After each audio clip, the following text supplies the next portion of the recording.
That's right, I have actually slapped the button. My wildcard is active. Yay! So it's time for my first draft. Ring goals. We start with David Raya. What? Beacon Boy is at the wildcard active for just 2 minutes and the power has already gone to his head, right? Proper wibbly wobbly already. But no. This is not a mistake, alright? Where I actually think the best goal geezer to go for right now is him. And I know that's a proper bold claim, right? More bold than John Joe Shelby, but listen to me, alright? Brentford are a team who have kept 3 clean sheets so far this season in some relatively tough games as well. And they also have a very low XG conceded so far as well. Where not only has Raya been a pretty cool dude at the back making all of the saves, but he has also got the best run of fixtures short-term and relatively mid-term out of all goalkeepers as well. Where these include playing the likes of Burnley, Norwich, Newcastle and Watford, all teams who are not scoring too much, but then also some in-betweener fixtures like a Leicester, like an Everton and a Spursy in there as well, which could force him to make all of the saves, but could mean more points for him, hey! Maybe he could be David raining all of the points, aha. He's also not a rotation risk, unlike the likes of Ramsdale, so I'm actually going to put my balls out on the table and actually go for it. I'm going to say he is the best goalkeeper to go for in the wildcard. I mean, it might change by next week, but for now, he is who I've gone for. The backup goalkeeper then, who is definitely a keeper here, and no, I don't just mean because of his ability between the sticks. He's just an absolute sort, right? Oh, I really want to keep him in my team. As that is the one and only cycling goalkeeper himself, Benjamin Foster. He is the only playing 4 million goalkeeper right now, so absolutely no reason to go for anyone else. Rotation, no, don't like it. Go for him. In defense then, we start with Cancelo. I don't like cancel culture, right? But Cancelo culture, I can get behind that. Where he is currently leading the way with the most points out of all defenders so far this season, with Man City being way ahead out of all the other teams in terms of defensive stats, keeping the most clean sheets out of anyone too, and conceding way less shots than anyone else so far. And all of that in pretty tough games as well. So for their sexy green runner fixtures, I definitely think they're a definitely must-have. Cancelo also has 2 assists and 6 bonus so far this season, and he is basically the first choice left back and the first choice right back for Man City. So yeah, he's pretty nailed. Definitely worth splashing the cash for him. But you know what? We're actually going to splash the cash on another one for the Man City, where we've actually got the bit of double trouble, hey, with Ruben Diaz also coming in here. Diaz is definitely nailed, like honestly nailed so much he might as well be married to a hammer, the amount he's nailed. Get it? I mean, I tried.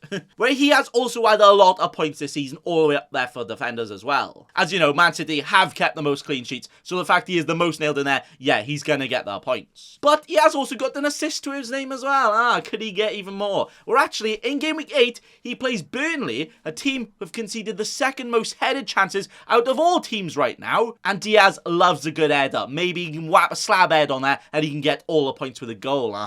It's got to be a Ruben Santos Gato Alves Diaz bullet header confirmed there. I think he could also be used to get to Trent here as well though, with not too much attacking potential in all the other fixtures, so I don't mind selling him later on if I have to as well, but great for right now. Next to that double defense though is another double defense with the other team in blue joining them here, which is Chelsea with these, where I've gone for the Azpilicueta and the Ben Chilly Willy. Azpil is my preferred Chelsea defender, as I feel like he is the one that is most guaranteed to play right. Well, maybe slightly less than Rudiger, but he can potentially play wing back and has a lot more attacking threat from open play, so I definitely think that just edges it over a Rudiger for me. Especially with Reece James also not quite back yet, so he could even get more games of wing back, more attacking returns for him, as we kind of saw last week, which I got him in for. Hey, I love it. Chilwell is also here then, because he did alright in the first game back in the league, didn't he, against the Southampton, and he also scored a goal, very nice. But not only that, he did have 4 shots in that game and 4 shots in the box.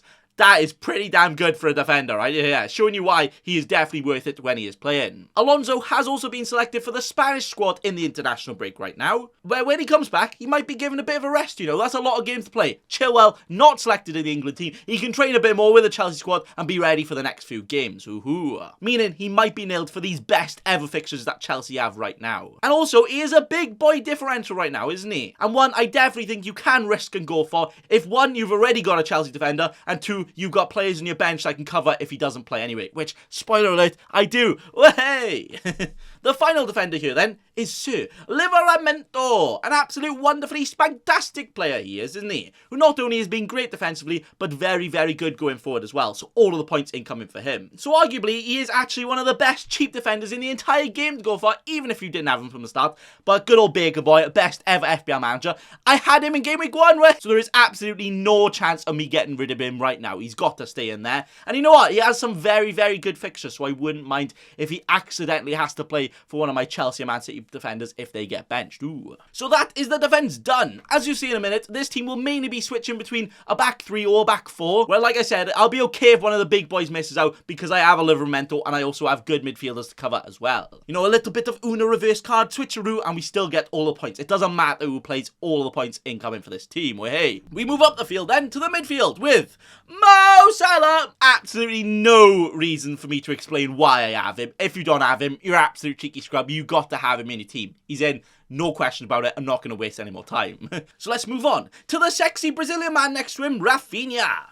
He's already got 3 goals this season in quite tough cookie games so far, with his next run of games actually making me want to orgasm already. They're looking very good. Where he will also be playing the likes of Southampton, Wolves and Norwich in the next 3. Wow. With him just being an absolute baller as well, so he can do it against anyone anyway. He doesn't need the fixtures, so the fact he has the fixtures, got to get him in. Honestly, you'd be absolutely insane to not go for him right now, especially with his price.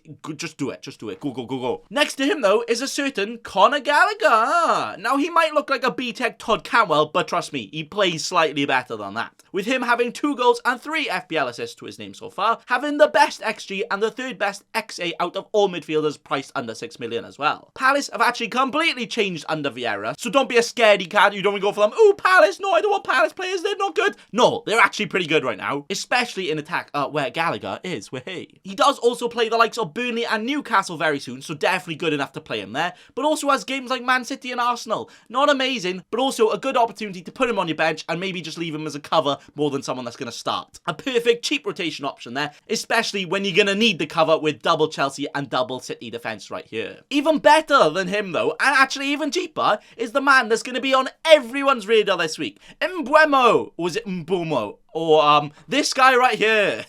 He might only look like a 5.5 million Brentford midfielder and only 1% owned. What? No, not too amazing, right? But then you realise he's actually playing as a second striker next to Tony and sometimes is more forward than Tony himself. What? So when Brentford have a very, very saucy run of games, which they coincidentally do have right now, he could actually be the absolute gem we all need in our teams to make us save all the money for all the best of the best boys around our team, but also still get us big boy returns even with a low price. Ooh. Then the final midfielder, who is going to be the one socially distancing away from my team and sitting last on my bench probably every week, and that is Douglas Luiz. He has been one of the best cheap 4.5 mil mids out of recent weeks, with a couple of assists to his name as well. But hopefully he's not going to have to play for me, but you never know what might happen, especially when you got double Man City, double Chelsea defence, and also one more Chelsea player to come. What? You do still need players that will play, or hopefully I won't need him, but he's there for now. But to be honest, this could be anyone. So right here, Luiz, no one cares about you. I'm only using you for your price, right? Get lost. But what we all really care about is the attacking line. Oh boy, this is actually saucy. With the forwards here, can hopefully forward me up all of the ranks, because it's very good. With the first one of them being Lukaku. He was very, very unlucky not to score against Southampton. Not to score quite a few, actually. So in the next good run of games, maybe he can do absolute bits. And probably is also the best captain in Game Week 9 and 10. So yeah, why would you not go for him? I mean, to be honest, most of us are wildcarding right now to get in Chelsea boys. So yeah, you just got to go for him. Go, go, go. He is the boy to get. Next to him, though, is one that I'm actually very tempted to swap out for someone else. And that is the big dick man himself, Miguel Antonio. Now, obviously, he's done slightly well so far, you know, not too amazing, with only 5 goals and 4 assists. Price is only 7.5 million. He literally can't do any more. But for some reason, that's still not good enough for some people. With West Ham not only having very, very wibbly-wobbly upcoming fixtures for them, but they do also have the Europa League to play, so, you know, a lot of rotation, a lot of tired legs going on in there. Where the likes of Antonio is also made out of glass, so maybe could get some reduced minutes every now and again, but more likely he's just going to get injured very soon. Oh dear. But with that said, with how good he's done and his ownership right now, I do still think it is worth chucking him in for now, and then when he eventually gets injured, which probably will be soon, hopefully not too bad, then we can just go to a lot of different options because he's at a good price as well. Okay. Then the final player on this wildcard draft, my current wildcard draft for Game Week 8 is gonna be... Ooh... Neil Morpie. Morpie, you're a disgrace. No. I'm actually not joking. Morpie is in my team. And no. Put your pitchforks away. I know. He's not got the best long run fixtures, right? But this week, in the next week, in Game Week 8, he does play against Norwich. With my actual ideal forward right now being Tony, plays Chelsea next week. Not only against one of the worst fixtures for him, but also against my double defence. So, more by 1 week punter against the Norwich, the worst team in the league, going to concede all the goals, and then switch him to Tony after that. Amazing. And yes, you might be saying it's booking in transfers. Well, it's actually booking in more points, so does it matter? No. Things you absolutely love to see, so that is what I might go for there. And that right there is actually my wildcard draft done. Whoa! Now, even though it looks good with great options all around the board, right? And a lot of cover for no-shows if some people don't turn up, we also still kind of have over 3 million in the bank right now.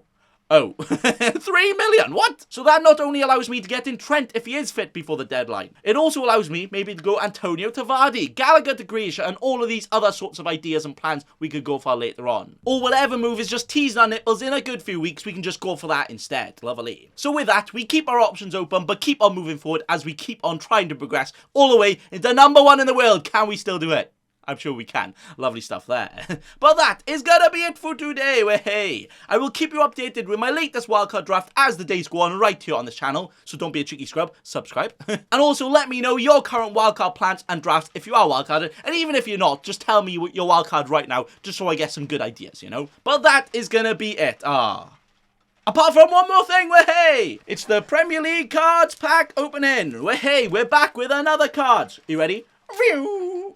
Oh, I always open it on the wrong side. Right, so one day I'll get it right, all right? Let's see how many crap players. These cards have been absolutely properly wibbly-wobbly. I like it lately. So bad. First player is a Norwich defender. I don't even want to show you. It's that bad. Ricardo Pereira. Remember when he was good? Another Norwich player. Are you mad? No, get in the bin. Aaron Connolly has even played yet. I'm not even sure. Nah.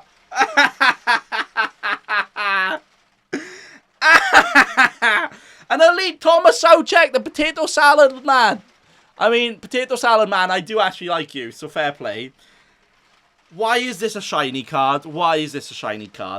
Newcastle midfielder. Who is it going to be? It's a game breaker. It's really hard to show you. Game breaker. Jonjo Shelvey. Why has Jonjo Shelvey got a game breaker? By game breaker, does it mean leg breaker? Because he loves a red card, doesn't he? Jonjo Shelvey.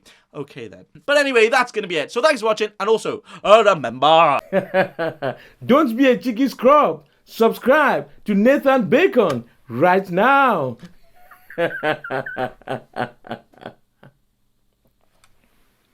Don't let your memes be dreams.